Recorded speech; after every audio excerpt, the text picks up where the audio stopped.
அனைவருக்கும் வணக்கம். என் லைஃப்பில் இந்த மாதிரி ஒரு பெயின்ஃபுல்லான ஒரு சுச்சுவேஷனை நான் ஃபேஸ் பண்ணதே கிடையாது. மனசு முழுக்க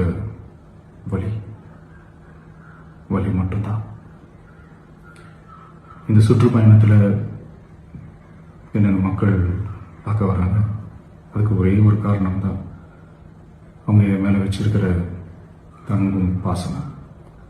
அந்த அன்புக்கும் பாசத்துக்கும் நான் எப்பவும் கடமைப்பட்டிருக்கிறேன்.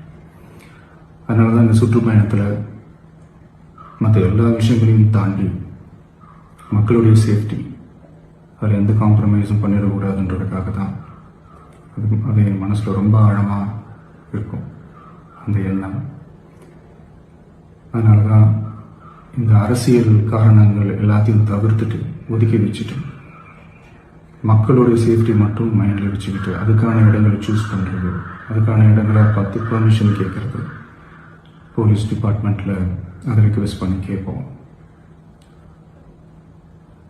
ஆனால் நடக்கக்கூடாதது நடந்துருச்சு.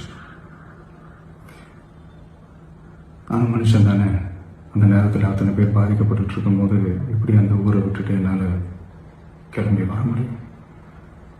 நான் திரும்ப அங்கே போகணும்னு இருந்துச்சுன்னா அதை ஒரு காரணம் காட்டி அங்கே வேறு சில பதட்டமான சுச்சுவேஷன்ஸ், வேறு சில அசம்பாவிதங்கள் அந்த மாதிரி எதுவும் நடந்துடக்கூடாதுன்றதுக்காக தான் நான் அவாய்ட் பண்ணேன்.